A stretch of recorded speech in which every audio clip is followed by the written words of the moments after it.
enter the conference code now. Okay, so let's take volume all the way down. Do we get everybody? Yeah. Gina from Albany. Gina, what's your last name? I'm sorry, Gina? Menser?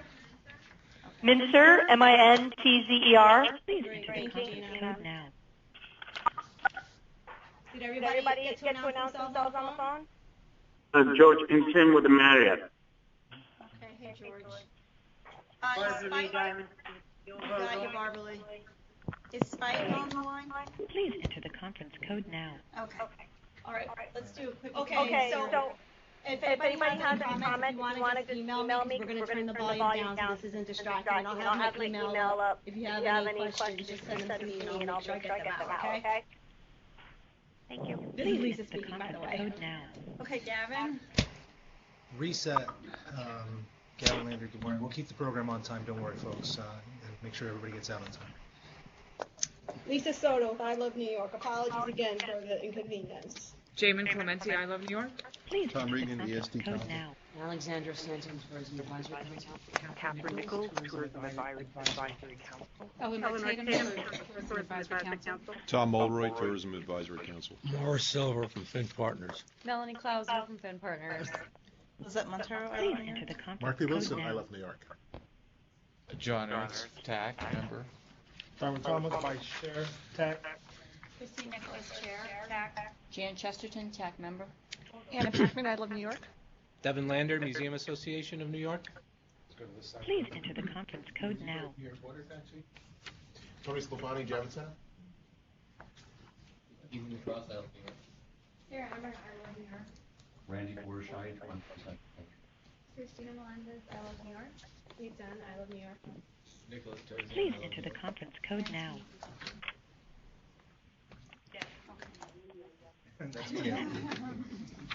Okay, everyone should have received a copy of the minutes. And Lisa has additional copies if necessary. Are there any changes to the minutes? Please enter the conference code now. Motion to approve the minutes? So moved. Eleanor, second. Second. Jeremy Chesterton. Okay, motion carries and the minutes are approved. So, welcome back again. The last time we were together, we were at the Javits Center. Please Tony, enter the thank you conference code now. for your hospitality and for taking us to the travel show. That was a terrific meeting. Yep, that was great, and I thought the New York State aisle was really terrific. So great job to Lizette, Ken, and the team. In January, we also had a special guest, Please enter the Fred Dixon, conference with code us now. from NYC. Can you talk a little louder, please? Right. How's that, Barbara Lee? Hello? No, they're not connected to the microphone, so you should probably Please put that enter the slider. conference code now. But you might have to turn the volume up. Maybe I'll just pull the phone closer. And then Gavin, whoever's turn it is, can sit here. Okay. That's right. Okay.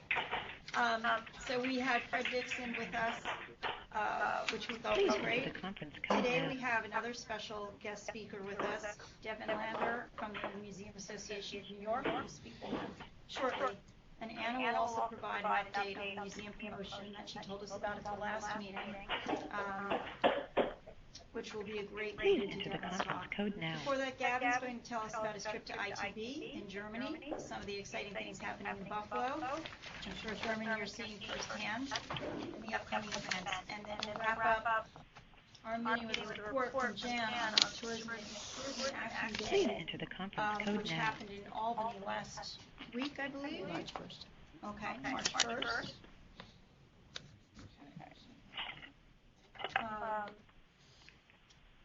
Before we, just by the way, Jan, Gavin and I met, and I know that Senator Rich Funke is new to TAC. He's not here today, but he has replaced Betty Little, who has been our representative in the Senate. Gavin and I met with Senator Funke after the State of the State address in January. He's very Please enter the receptive conference to, code very now. knowledgeable about tourism. He is he's a former sportscaster, I believe, right, television sportscaster, so, and very involved in the community. So he's done a lot of ribbon cuttings, he's done a lot of tourism type events. He's from Please enter the conference code now. Rochester, yep. So we look forward to working with him, getting to know him better. And now we're going to swing over to the Adirondack Challenge, which took place 2 weeks ago up in Lake Placid. It was the third Winter Adirondack Challenge, and it was a great success. I'm told they had more attendees at the post-event than they've ever had before. I think it exceeded 350. We were joined by Lieutenant Governor Hochul for a day of skiing, snow tubing, ice hockey, bobsledding, ice fishing, winter hiking, curling, and fat tire biking, which was the first time we did that.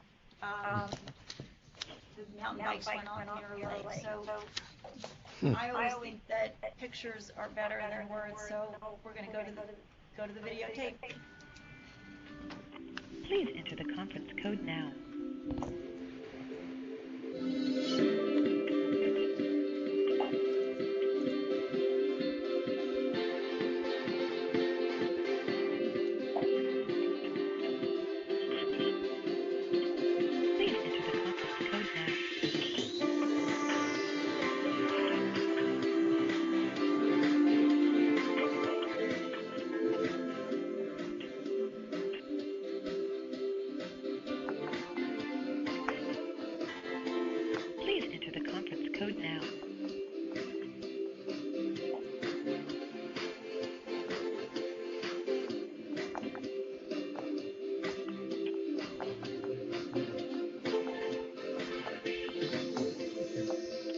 Hello? Please enter the conference code now. Someone has it on hold music?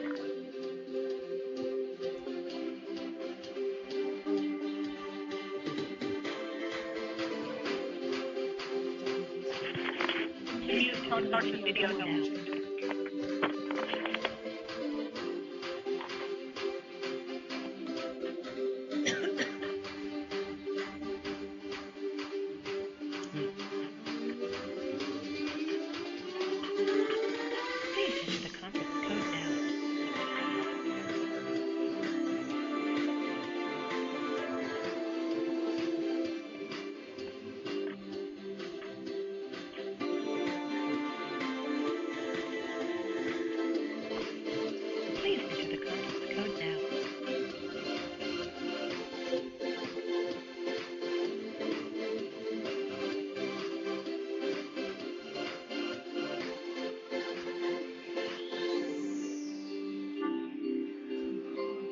Please enter the conference code now.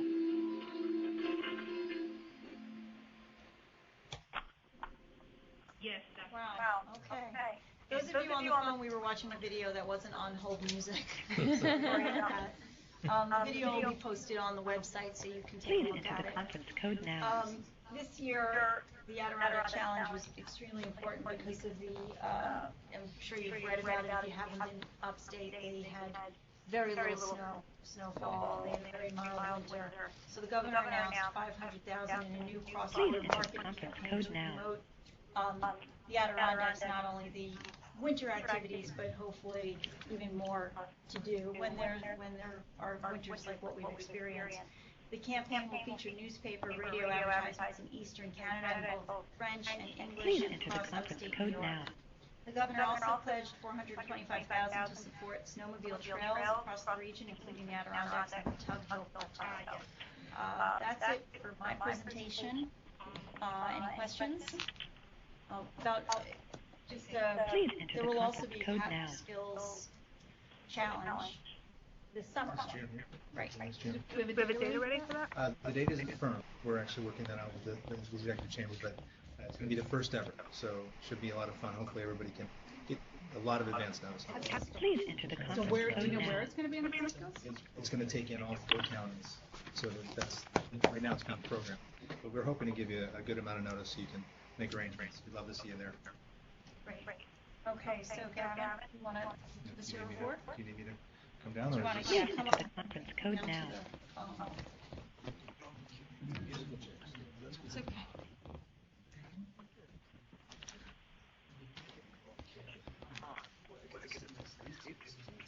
Good morning, everybody. So, a couple of things I've been asked to update you on. Code now. The ITV trade show, which just occurred last week in Germany, We had, I think, 38 appointments over the course of 3.5 days. That means 38 hours worth of appointments. We did a breakfast at the Hotel Berlin that was oversubscribed. We actually planned for 20. About 30 showed up, which was a good opportunity for us to kind of present with NYC and Company. And then lastly, the consumer show on Saturday, which we had over 1,000 people have conversations individually about coming to New York State. So productive show. I think there was a delegation of roughly 30 folks that went to ITB this year. And I'm still a little jet lagged, so apologies if I don't sound right. Or maybe I sound like this all the time, I don't know. So, and just, another thing, Mark Lee can appreciate this. We, a couple years ago when I started, we started building a partnership with a group called Fairflight, a travel agent in Germany, and it's a 10-day itinerary that we launched. Just New York State itinerary we launched last September, and just since September till now, so September to March, which is a short span of time, it's sold over 480 times. This is a product that we built literally with a partner in Germany to take in New York City and all of New York State. It's sort of like the same way folks will go to Italy, they'll go and travel the entire destinations of the country. We want them to think about New York the same way, and it's starting to pay off. And our strategy, going forward, as we're just doing an RFP for our representation in Germany to securitize that for the next 5 years, is really to work with the partners that are willing to work with us. And that means that it may not be the Chewies of the world or the Dare Tours, or the big guys that have tons of product and may not be willing to think about us. But it is those folks that are potentially more bespoke tour operators that are looking to differentiate their own businesses and are willing to put money behind these partnerships and also get into joint marketing arrangements with us. So we're very pleased about that. And Mark, do you want to say anything more about sort of what's going on with Germany? Well, the fact that we will be appointing a company to represent us in Germany means that we will have constant support for a 5-year period, which the Germans will really appreciate when we look at what's happened in the past. Apart from that, we will also be encouraging the tourism promotion agencies across the state to apply for funding to help with consumer marketing. We've been placing great emphasis on promoting ourselves to the trade, but unless the consumer knows, nothing much happens. So that's another change that we'll be making with Germany. Are we working also with Fred Dixon's folks in Germany? Absolutely. In fact, we were part of their booth. Fred was there as well. Chris Haywood helped us with our presentation. So it's really, this is the most, I think, collaboration that I've seen with NYC and Company and I Love New York. And thanks to the governor's support, thanks to Christine for tax support for us to be able to do that. Just for context purposes, we've had representation in Germany since 2006. And there was funding in 2006 and 2007. You all know what happened in 2008. So 8, 9, and 10 were gone. Really no money, no support. Mark Lee couldn't travel out of state for that matter, much less internationally. 2011, the governor came in. We started to bolster our activities, and thanks to our efforts since 2013, really relative to direct money and marketing monies, we've been able to build some of these partnerships. So to have 5 years ahead of us, from 16 to 21, which is the goal, is a real message to those travel agencies, the tour operators, and for that matter, the media that we're committed to Germany as a market. So that's wonderful news. Are you looking at doing this terrific 10-day package in other countries as well? Oh yeah. It's in fact.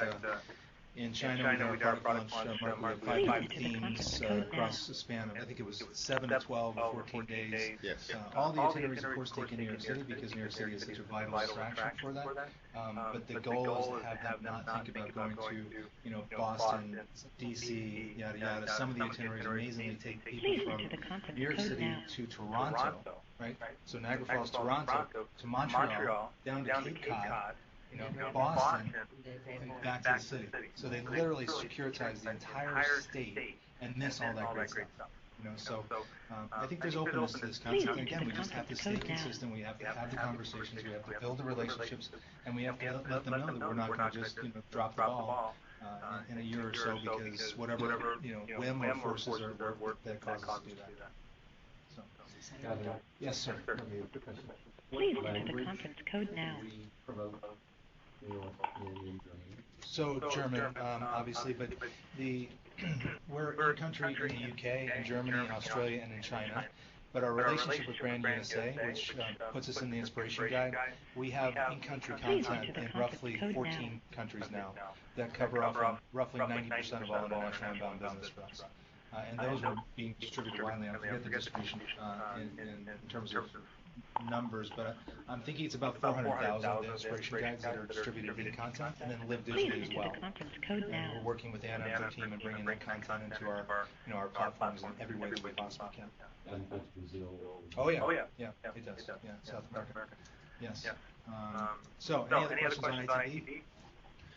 Buffalo attractions. Get on something next to Thurman because I just wanted to let you know I went out to speak to the Buffalo Niagara CVB. They asked me to do a presentation to about 150 people at the Albright Knox, which if you haven't been, is a fantastic museum. And interestingly enough, the curator of the Albright Knox was originally at the Albright Knox and then became the curator for the Met. So that's a really interesting connection. But the nature of the meeting was really to give an update. But while I was there, I kind of walked around some of these places that have been developing. And the riverfront, the waterfront area, where there used to be literally nothing there, is now this great, density of tourism attractions between the arena and the hotels that have been built and the canal side stuff, the ice bikes and the ice skating was all in full force. Shark Girl, if you haven't seen her, Shark Girl is street art. It's the shoes of Dorothy, the dress of Annie, and the head of Jaws. I sat next to her quizzically, but that's Shark Girl. She's there for sure. But it's all good stuff. And Dermot, did you want to add anything to? Yeah, I mean, it's like you said. It's growing. And really a lot of it has to do with Terry and Kemp, who bought Buffalo Bills and the Buffalo Sabres, and part of that, where they're at is down Call Harbor Center, and what they've done over the past couple of years has been amazing. This year, 2016, they're holding the NHL draft in Buffalo. Nobody ever probably thought that was going to happen. And they're also having the 2018 World Junior Hockey Championship in Buffalo. So there's a lot going on in Buffalo, and like I said, it's we've never seen as many cranes we've seen over the past couple of years in Buffalo. I mean, it's amazing when you go to cities like Cleveland, Cincinnati, Pittsburgh, and you look at their waterfront. Buffalo is starting to catch up a little bit, and the people there are really taking it hard. I mean, businesses are coming there. I mean, Delaware North just built a huge facility, their big headquarters right downtown Buffalo. So and obviously we got New Era there also, but those are the type of things that are coming to Buffalo now, and Please enter the conference code now. I think you have to give a lot of credit to Terry and Kemp Pagula, what they've done. I mean, they're talking about, maybe 7 to 8 years, talking about the rumor has been building a stadium downtown. So Please enter the conference code now. Yes. And they're building more. Yeah, I mean, even the new Delaware Park, the new office that they have, it has hotel rooms in it. Yeah, I think they're part of the West. Please enter the conference code now. So I mean, with getting these events, you obviously have to have hotels, and they're remodeling hotels. They're doing everything they possibly can to bring whatever they can to Buffalo. So. Yeah, and I'll tell you the other really neat thing, the Richardson was an old. Please enter the conference code now.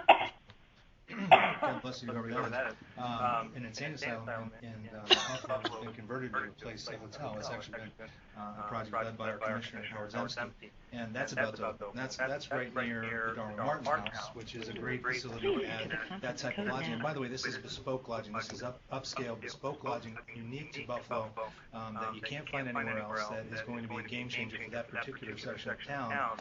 And Darwin Martin, by the way, another interesting fun fact was the top paid CEO in the country for the Larkin Soap Company. Now imagine that, the top paid CEO in America was at the Larkin Soap Company, and he asked Frank Lloyd Wright to do his home, which is a 30,000 square foot expanse, 30,000 square foot expanse, and that's what put Darwin Martin on the map as far as being an architect. Took him from residential and base commercial to what he's done. So if you get the chance to go to Darwin Martin, it's really cool too. Anyway, that's an update on Buffalo. Lastly, before I turn it over to Anna, The upcoming events that I want to mention to you, we do have a media night here on March 29th. It's going to be at the Morgan. Thank you very much, Devin, for helping us identify the property and for that team putting this together. It's going to be really cool. So if you can attend March 29th at the Morgan, we'll get you more details on that. Also want to let you know the Catholic Easter Weekend is June 19 this year. And of course, as you know, this kicks off our sort of trade and event activation and so on and so forth. All these kind of events that start coming about, and Lisa will keep you posted on all of them. But we have presented at the Maney Conference, Maney Co-op in Lake Placid. I think that's the 17th, 18th, 19th of April. There's a Tourism Industry Association NICEA event that we'll be participating in. And then, of course, as I said, our international events and our event activations, Lizette and Mark, we will be orchestrating for the team. So that's my piece. Any questions before I turn it over to Anna? I just got an email from Dan that he wanted me to mention. He's on the phone, but we're having those issues. So he wanted to mention the report for the winter that 3 of the ski areas never opened, that they lost December and half of January, now March. Reports of 30 to 50% off for the winter. Only 6 areas are open today. Yeah, as Christine mentioned, it's been a tough winter, and we're going to do everything we can to support the spring and going forward. On the bright side, I suppose you can say that is the May the Mist will probably be in the water earlier than ever before. Golf courses will open likely earlier than typical. The maple industry has been bolstered by the weather, but having said that, it's not. It wasn't good news for the snow-related industries over the winter. So I'll turn it over to Anna to talk about our digital efforts. I just want to kind of mention to you before we do that, the digital team has been doing fantastic work, and I hope you are tuned into that. We've actually added a few members of the staff that you may not have met in person. So Nick Terzian is here. I'm not sure Nick has been to the meeting. Ethan is here. And Sarah Emmer, who was introduced earlier, just joined our team a few months ago to work directly with me on special projects and things like this that are related to the deliverables. So our team is growing, and to say that we didn't have much of a digital team before Governor Cuomo supported tourism and before Anna's leadership and Rich's leadership, Christine's leadership, is an understatement, right? There was pretty much not a digital team. There were some folks that worked on, the website and so on and so forth, but that's not a digital team, and that's not digital professionals that can really bring us to the next level. So I just want to give kudos to Anna for her hard work, for the entire team that's here, and really it makes me proud. I get a lot of credit for stuff I don't do, which is unfortunate, but I always like to make sure that the real credit gets appropriated to the appropriate party. So. With that, if you want to take. You're loud. I'm loud, and I have this pod right here. Do that. Okay. It's right in front of me, Jim. And that's not true. Gavin did write one blog. With some help. So thank you, Gavin. And so just to give an overview of the museum promotion for those who weren't at the last meeting or don't remember, we have been working very closely with a number of the state's top museums over the past few months. We launched this back in January, and speaking of the Albright Knox, they are part of the program. The MoMA is part of the program, the Corning Museum and Corning is part of the program, the Museum of Play in Rochester. So really fantastic institutions. And there were 2 components to the promotion, one consumer-facing, well, both really consumer-facing, but one that gave people who came to our website 15% off discount if they downloaded the museum coupon and presented it at the admissions window. And we have seen over 7,300 downloads of that so far, and the program is still going through the end of this month. And so through mid-January through now. 7,300 so far, and we'll know after the program's over what the redemption rates were. We're working with the museums on that. In addition to that, we partnered with a number of Instagram influencers, so travel photographers who collectively have 1.3 million plus followers between them, and we sent them on trips upstate to some of the museums. And as you can see here in the room on the projector, and for those on the phone, there's a link in the agenda that you can go to. These are some of the photos that they took, so really, really fantastic stuff. And based on the 28 posts that they took and made, we reached about 3 million people in terms of putting that in front of their followers. So, so far we've seen a good response to it, and just want to open it up for questions. How many visits to the website versus downloads was you getting in that time period? Do you know? Sure. So we've seen about 78,000 views of the page that the coupon is on. And that isn't necessarily a visit. That's just the number of times the page has been loaded. So if you go to the page and you refresh it, you'll count as 2. So it's about a 10% conversion rate, which is pretty good.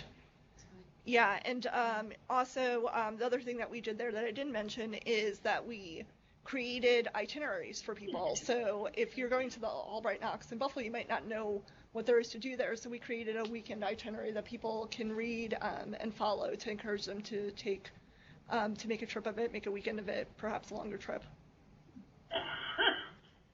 And this is, by the way, tied into the overall TV advertising campaign that we had going on in the winter. So we had a commercial running with Neil Patrick Harris that was promoting cultural institutions. So this is a way that we extended that to the digital world and made it actionable for people. Please enter the conference code now. Yeah, Alexander, to your point, overall web traffic is up dramatically under Anna's leadership and the team's work. So really happy about that, and we're even thinking about things relative to ways we can make that experience even better. Please enter the conference code now. Okay. Any questions for Anna? Or? Thank you, Anna. Thank you, Gavin. Of course. Anything else, Gavin? No, thank you. Okay, terrific. Now I'd like to welcome our guest speaker, the Executive Director of the Museum Association of New York, Devin Lander. Devin was appointed in June of 2014 after 6 years at the New York State Assembly as Deputy Legislative Director for Assemblyman Steve Engelbright. He served as the committee clerk for the Committee on Tourism, Parks, Arts, and Sports Development and the Committee on Governmental Affairs. Devin also acted as the State Director for the historic Hudson-Hoosick Rivers Partnership, worked as an archivist at SUNY Albany's Department of Special Collections and Archives, and a consultant for the New York State Office of Parks, Recreation and Historic Preservation Bureau of Historic Sites. We are very excited to have you here, Devin. Welcome. Thank you. Thank you very much. Appreciate it. Can everyone hear me on the phone, hopefully? I have a microphone here. Thank you for having me, and thanks to Gavin and Christine especially for inviting me to address the TAC. As you noted, I am the Executive Director of the Museum Association. We represent New York's museums, including historical societies, zoos, botanical gardens, and aquariums, so anything with a collection, of which we are fortunate as a state to have over 1,300.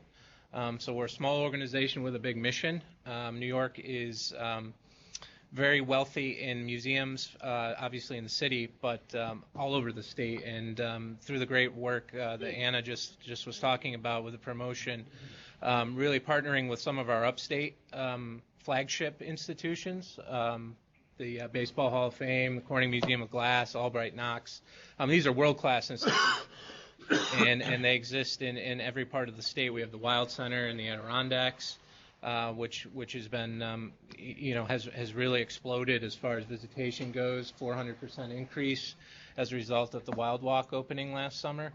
Of course, it's an amazing. If you haven't gone, go. And the good news is our conference, as Gavin mentioned, this year is going to be in Lake Placid, and part of it, our first day is going to actually be at the Wild Center.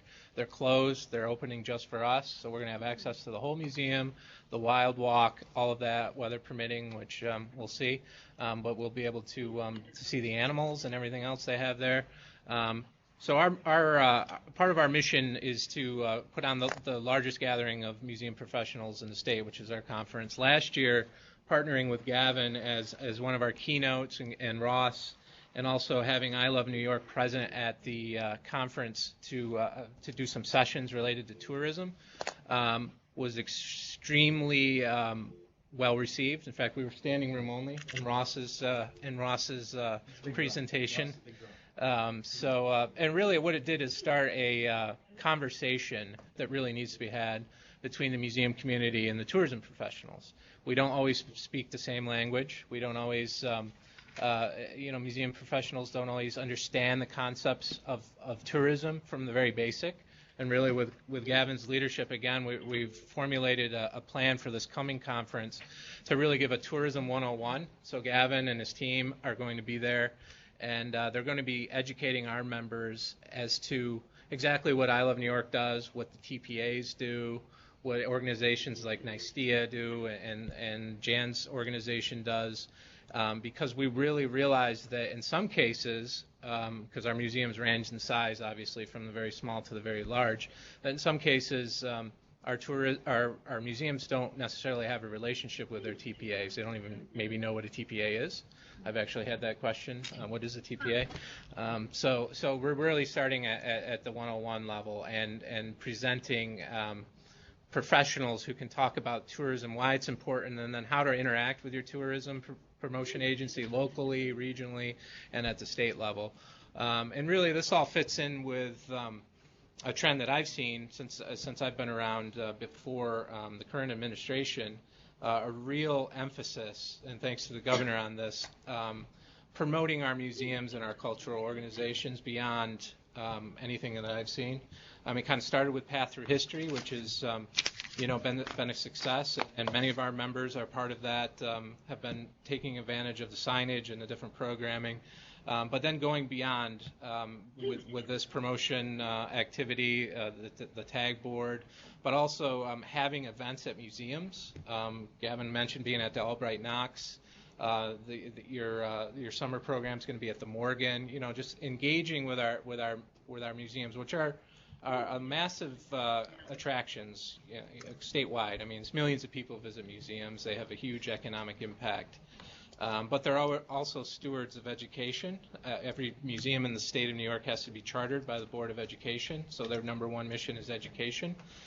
So we're really, we're tourism attractions that are also educational institutions, and it's somewhat of a unique place to be. But one of the things that we're seeing, even though there is more and more success, more and more visitation as a field, some of our members are lagging behind. So the tourism side of that and educating them on the importance of engaging with your TPAs, being part of any kind of material that goes out regionally or in the city or region that you're in, knowing who to interface with and how to get those things accomplished is extremely valuable to all of our museums of all the range and size. So that's really one of the main things that we're working on. And again, this conference coming up next month in Lake Placid is really continuing the conversation that started last year. And then we were fortunate enough to be on a panel at the Tourism Industry Association, where we sat on a panel with museum people in front of an audience of tourism people, and we were able to interact in that way and really come to the terms that we needed to try to speak the same language and really work to engage our members to engage their tourism entities. So that's one of our main agenda items this year and going forward, is to keep that relationship strong. We've got some things in the works that we're going to be doing this year and into the future to continue to engage in the digital promotion area much more than we have in the past, and really act as an advocate, not only legislatively and with the government, but an advocate for our members, for tourism and for getting people to come through the doors. That's our main agenda item for us.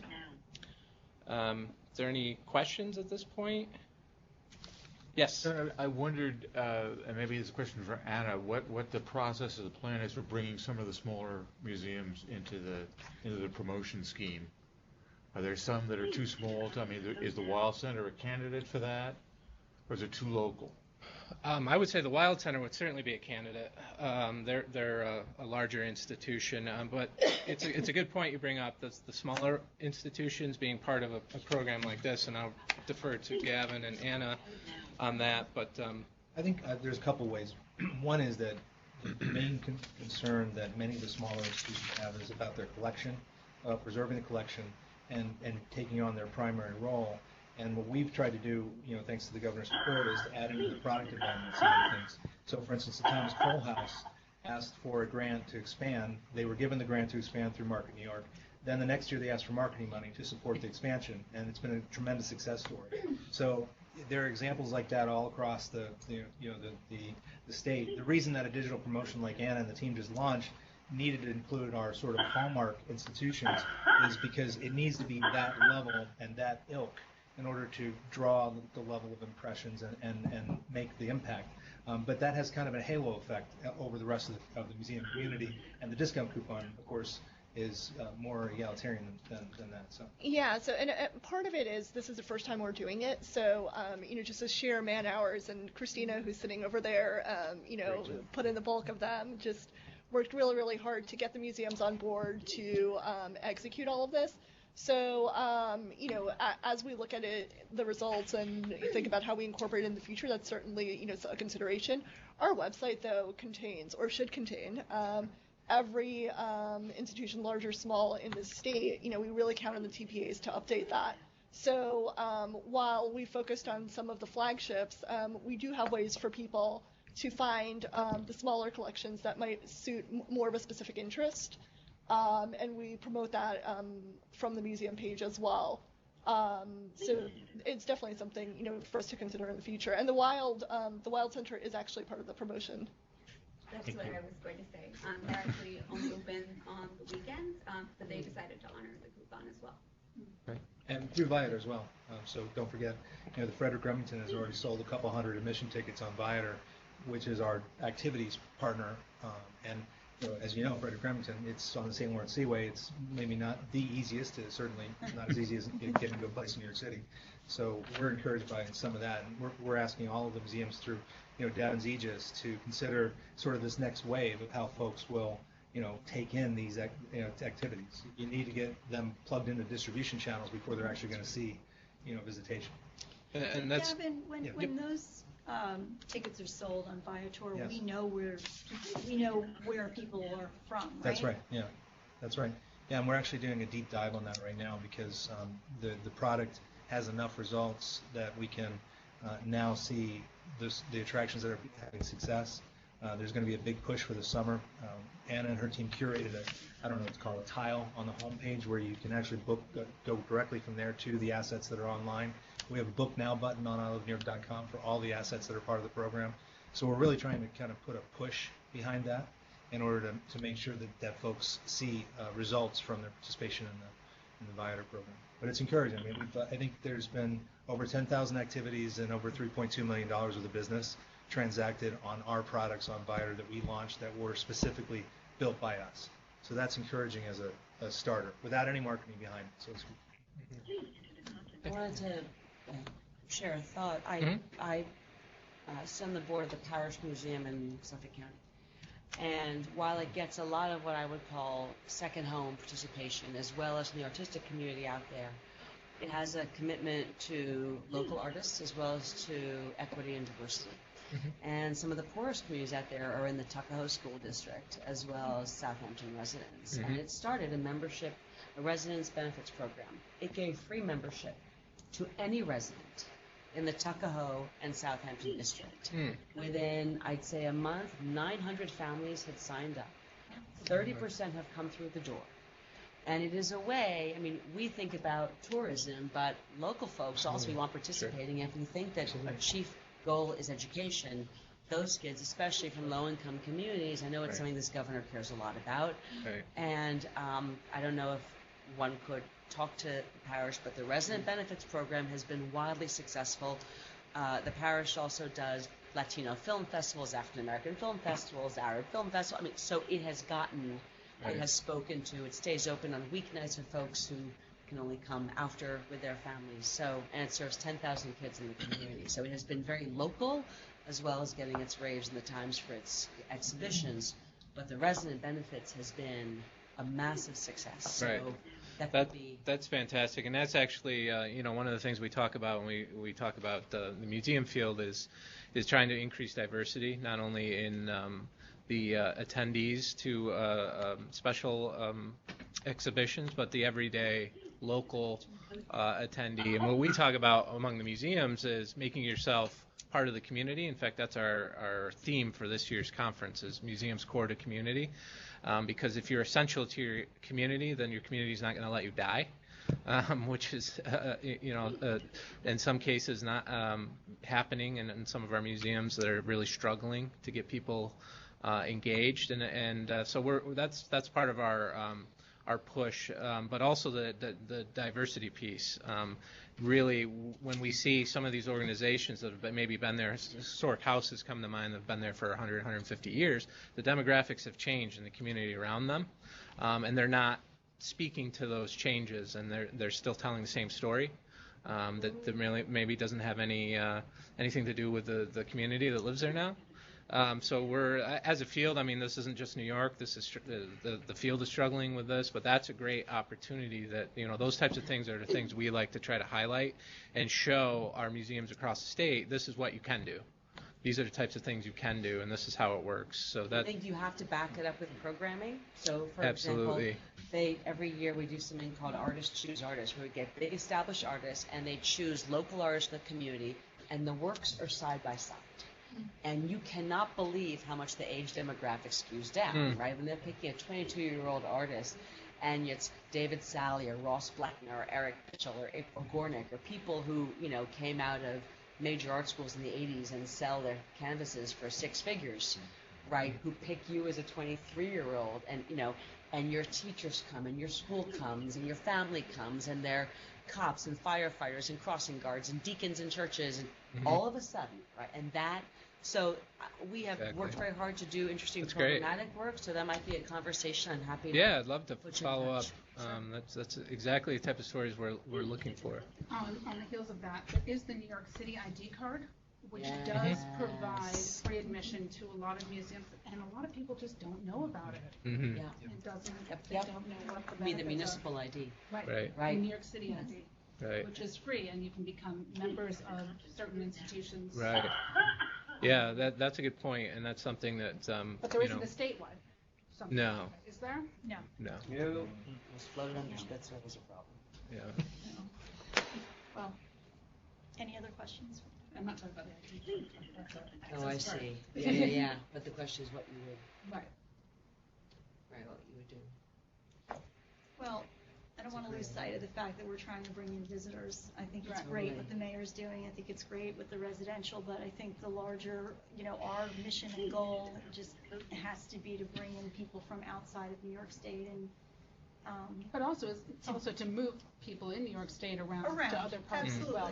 Yeah. So if there was some sort of access. Yeah. Maybe there's a city, instead of a municipal card for just city, maybe there's if you're a city resident, maybe you get these other benefits. You get the other benefits or rewards if you go upstate. So the reward is if you travel upstate, you get, That's a good idea. The farther away you are from home, the bigger the fairs.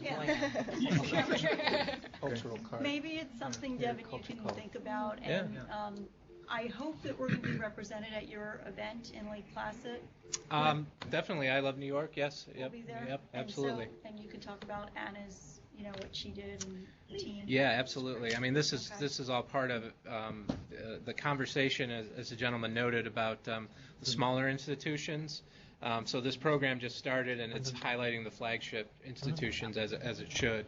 But what we need to do, and what we're doing at the conference, is educating our smaller institutions how to engage with the website, making sure that they're on either Path Through History or the I Love New York website itself. And really, in some cases, those organizations just don't know how to do it. So this is a great opportunity to teach people how easy it is. Because in some cases, we're talking about institutions that are all volunteer. They're very small, but they have fantastic collections and so on. So thank you. On behalf of the TAC and I Love New York, we want to give you this little hat and a pin, so you've been officially pinned by I Love New York, so that when you are Thank going you around very to much. the other museums Appreciate and it. share our Thank you. our branding. Absolutely. I love New York beatification. Jan Marie, I'm going to put it on. thank you. You're going to give us some insight on what happened on Tourism Action Day. Yes, ma'am. Thank you, Madam Chairman. The Tourism Industry Coalition holds a statewide lobby day in Albany every year, and the coalition is made up of 22 other organizations that have tourism as its common denominator: Restaurant Association, Campground, Ski Association, Hotel Association, so on and so forth.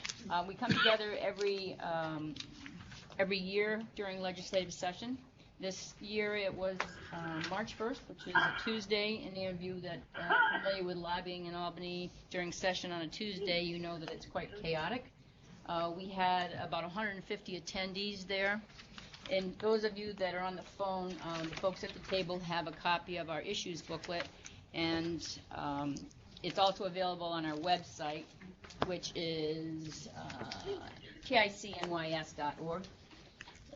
The coalition puts out individual organizations in the coalition have the opportunity to put forth specific issues that they're lobbying for, or items that they're wanting to speak on or speak to their legislative elected officials on. One of the things that we also do is come together as an industry and identify one and sometimes two items that we want to lobby collectively.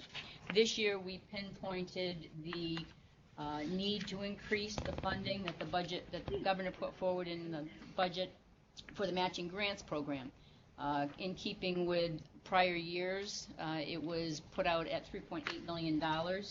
In the executive budget, we were advocating for a $1.2 million increase to bring it up to $5 million. And one of the points that we made, that $5 million was also in line with what the governor had put in for Taste New York at $5 million and Market New York for $5 million. And it was also the level of the matching grants from 2008. So we felt that it was a pretty strong message that we were saying it's been at least 8 years since it's been to the level of $5 million. So that was our unified message that we lobbied for during the course of the day. One of the other, I guess when I kind of go back to trying to get your voice heard on a Tuesday during session is very, very difficult. So we tried, because we're lobbying with, and we're the hospitality industry, we're all fun, we're service oriented, we're all good times. So when you're kind of lobbying against, construction guys in yellow vests and children and the librarians and the nurses and healthcare and so on and so forth, we stepped it up a little bit this year and created a little more visual. We have a loud voice, we know that. We had our gathering in the well of the legislative office building. We had a lieutenant governor address our group. We had our new chairman on the Senate side, Senator Funke, that Christine has mentioned. But we also had a team of tourists. We had suitcases. We had I Love New York t-shirts, thanks to Gavin. Those of you on the phone are not seeing our mascot, but his name is Bert. Bert the tourist. It's a little stress ball. On the back, our message this year was tourism builds New York State's economy. Those of you that have seen, and this is the one that they got scary when I kind of launched the suggestion, but you know those big tear-shaped flags that they have at used car lots? That's all I can think of, is those big flags that not the men that are inflatable, but those flags that wave. We had 4 12-foot flags in the well with the words jobs, revenue, tourism, and travel. So we had a pretty visual effect this year, which we've not had in the past. I won't say that the suitcases in the elevator were all that accommodating and trying to wrestle for space in the elevators on Tuesday, right, Devin? So that was our message. The One House budget bills came out over the weekend. We are not giving up hope, but neither the Senate nor the Assembly indicated that they were had put in the $1.2 million increase that we had asked for. But we also are hearing that we have both in the Assembly and the Senate tourism chairs had put forth a letter for that. So it's not over till it's over. We're still pushing forward for that. Maybe something that gets slipped in the end. Devin had an item that he spoke of as well that we had in this book here. So. Museum Education Act. Yep. That was very successful. Next year, mark your calendars. It was March 7th, I believe, we secured the well. And that was our day in Albany. Jan, can you just share with us the feedback when you finally got into the offices and they see this, and, the matching grant history, and they see the numbers, yet they hear the governor talking about 50 million. Is there a disconnect, or do they ask where the 50 million is going, or how does that work? It's pretty common that a lot of the lobbying is all about education, and they don't understand necessarily the difference between the I Love New York, which is an appropriation in the budget that Gavin, we call it Gavin's money, $5 million. And then the 3.8 million, which is the matching grants, and that's an aid to locality money that actually comes back to the tourism promotion agencies within the counties and the regions for them to go out and solicit a match on it, so it's a one-for-one match. Sometimes they don't understand how that all works, and they may not understand that they have the real control over this matching grants, and they can determine from a legislative perspective how much is in there, because that goes back to their districts. So we kind of spin it as, this is aid to locality in your own home district and we drop names of, your county this or your county that can use this money. The 2.5 million is, again, and Gavin can speak to this better, but it's the specific I Love New York, the I Love New York money program, the I Love New York program. Now, it's very difficult for us as an industry to lobby for more money on something like the 2.5 when the governor is standing up and saying, we gave $45 million for marketing last year, and I'm going to put in another 5, so it's 50 million. I think as an industry, we kind of agree that I guess we don't care where it comes from. Gavin and his team are doing a great job with it. The word's getting out there. You're having festivals, you're having challenges. It's the market New York, it's the taste New York, it's all of the different things. So if that all adds up to 50 million, that's a good thing. We've never really been able to get the pencil out and figure out exactly where it comes from, but at the end of the day, it's getting spent, and we've got a higher visibility than we've ever had. Right. We've got more support from this administration than, I've been around 20 years, I don't remember it being quite this level. It's true. Jen, when you say they don't quite understand the difference between pots of money, is it possible that unlike something like, health or education or transportation, that on a subject matter basis, no one has responsibility for the topic? I don't recall having worked in Albany in the state senate, hearing that individual senators had assigned staffers to be responsible for the topic. And if that's true, be a quick assessment to find out. Maybe it is as easy as asking chiefs of staff to assign the topic to a staffer, so that one person starts to have mastery and jurisdiction over the issue. I would not be surprised if there was no assignation. I guess I can just comment from our own visit experience or my own conversations with staff is there tends to be one designated person that we interface with, whether it's the chief of staff or someone that has tourism, represents or participates in the tourism committee on behalf of the senator or the assemblyman.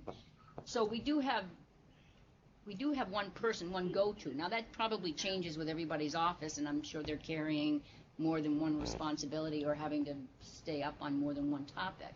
And I'll use the example of Senator Funke when he took over. We met with him, I think, the next day after you all met with him.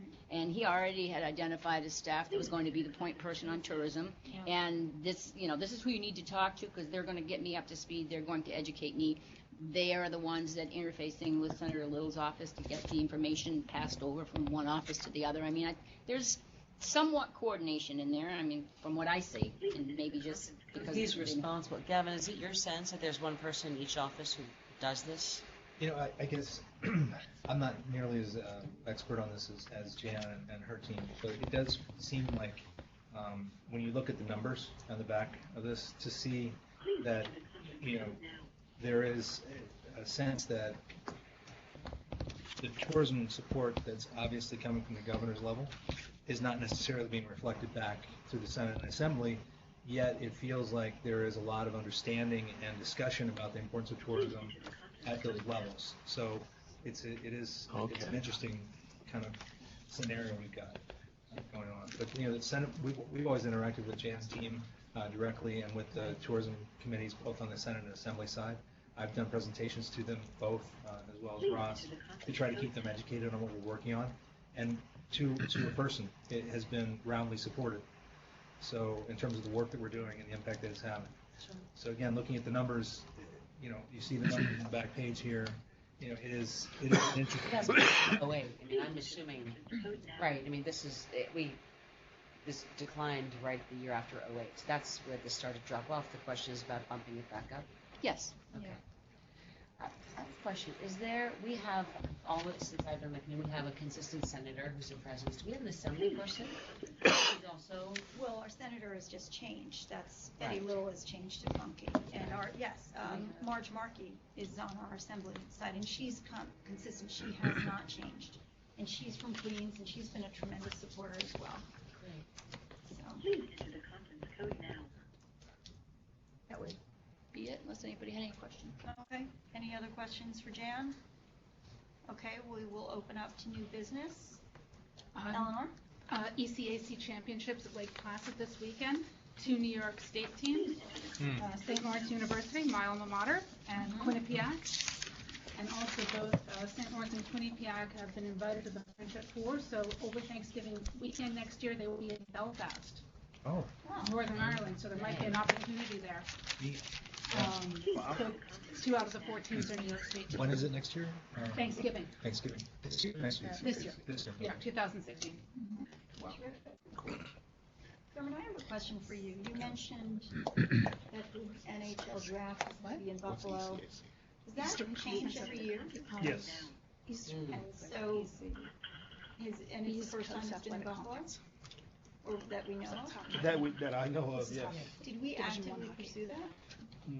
Did Buffalo? Okay. I think it was been Las Vegas the last couple of years. Yeah, probably has been, I think. Well, yeah. did the owners The owners pursued okay. getting the draft there in the World Junior Championship there. So when is the draft, the NHL draft? It is, I do not know. Can we try and get an I Love New York presence there? Oh, yeah. So that we can try and keep it in make sure that it comes back to New York, if it's on a rotation, and get a better understanding of where it's going. Right. Yeah.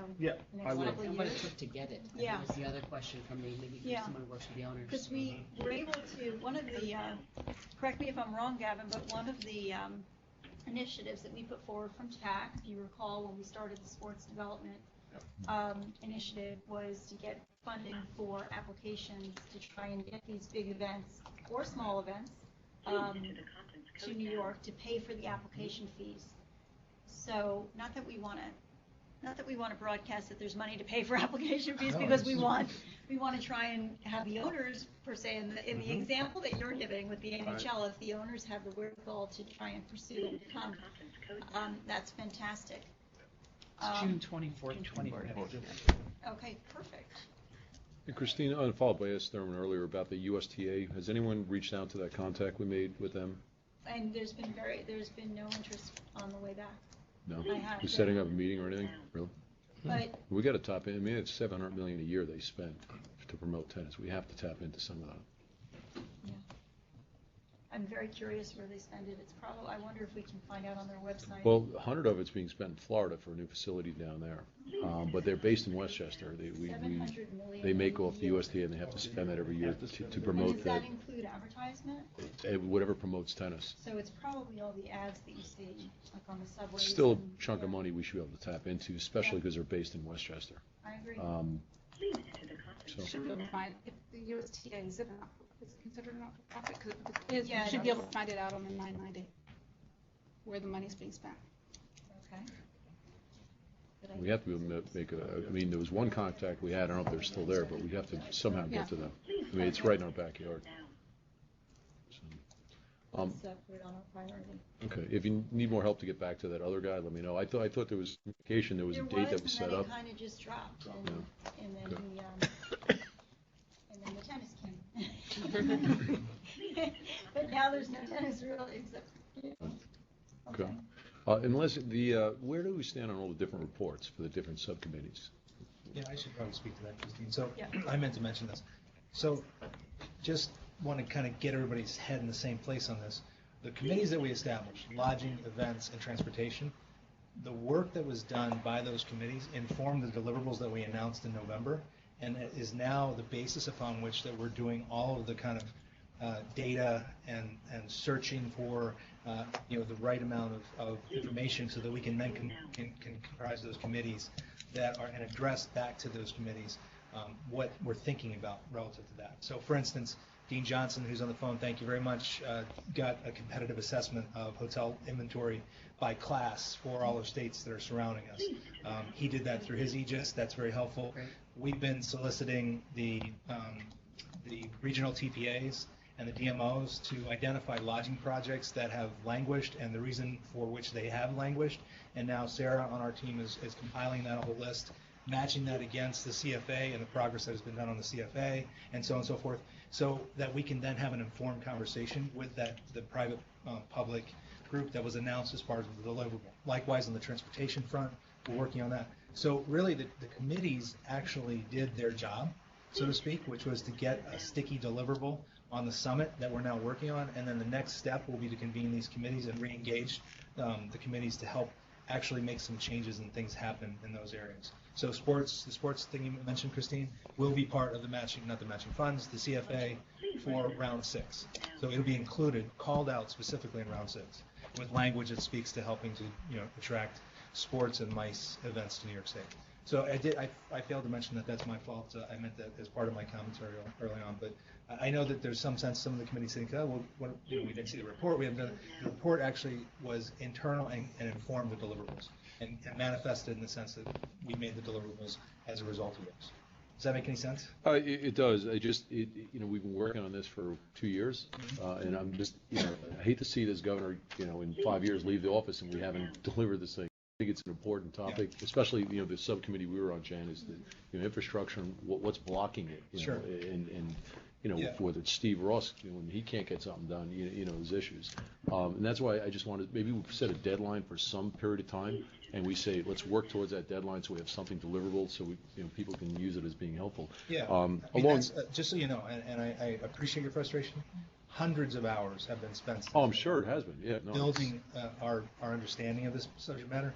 Unfortunately, at the TAC, we don't make news, and so therefore we can't talk about things that we're thinking about or that we're working on. We talk about things that are actually in place, and so that's the real reason why we need to have our ducks in a row relative to what it is that we're doing. But I mean, literally, you would be proud if you knew all the nitty gritty. Oh, I'm sure it's huge. It just I haven't been updated on where it stood. It was like hurry up, get these input in. Yeah, we'll talk. Yeah. There's a guy named Jonathan Draken from it's called Pattern for Progress also, that he apparently is very involved, which I found out. I got through the county executive up in Dutchess, that he's done a lot of the work that we had in the report. He's for years. It's a whole not-for-profit thing. Can you connect me to him? Jonathan Drapkin. Just send me yeah, it's Hudson Valley Pattern for Progress. But he's a what's that? He's been around a while. Yeah, no, but he's been around. He's been doing this for years, but it's based in the Hudson Valley, but it's really a statewide group that is pretty well funded. That is pushing for understand balanced development in New York State. Oh, that's and he had a lot of things that were in my report, everyone's report, and he's done this for years. So I thought I just ran into him through an introduction. It might be worth talking to him. No, as well. That's a new name for me. I never. Okay. Thanks. Any other questions? Open business? Tony? Good. Your Java Center's good? Very good. Okay. What's coming up, Tony? What's the next thing? The auto show, which opens up on March 25th. So the auto show it takes pretty much 10 days to construct, 10 days to be open. 2 weekends, March 25th weekend, and then the following weekend. And then it actually takes 3 days or so to deconstruct. So that's where the whole month. Yes, about 1 million people are expected to attend over those 10 days. How does that compare to the boat show? The auto show is by far our largest event. It is. No. So and just to give you some comparison, New York Now, I don't know if anyone knows New York Now, it's a boutique gift show, and that's the entire building as well. And that has the most exhibitors. That has about 2,600 different companies coming to the Javits Center to, build, offer their services. Whereas the auto show has only 70, but it's Cadillac and it's Jaguar and it's just all the major manufacturers. So it's a nice event. Does Tesla go? I'm pretty sure. Pretty sure they do. That's what we got. Good. We'll see you there. Without any more business, I would need a motion to adjourn. Oh, next meeting, Monday, May 16th. It's going to be in Albany. Okay, so 625 Broadway. What is that building? That's our office. Oh, that's the Yes, ESD the office. former DEC office referred to us. Now, when we had it in Albany in the past, we were in the Capitol.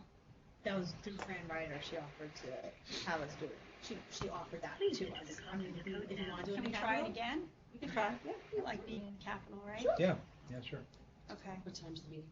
It is at 11, from 11 to 1. Now, didn't we find out there was something with the trains? That Yeah, we can push it. Yeah, we can push it because the train gets in at 11:50. 10:50. Yeah, 50. I mean 10:50. 10:50. Okay, so why don't we make it at 11:30? Yeah. Does that work better? Okay. So 11:30, and then we'll email you the exact location. Okay. Motion for adjournment. Motion. Okay, Tom. Second? Second. Okay, John? All right, we're adjourned. Well, Thanks, everybody. Thanks. I wonder.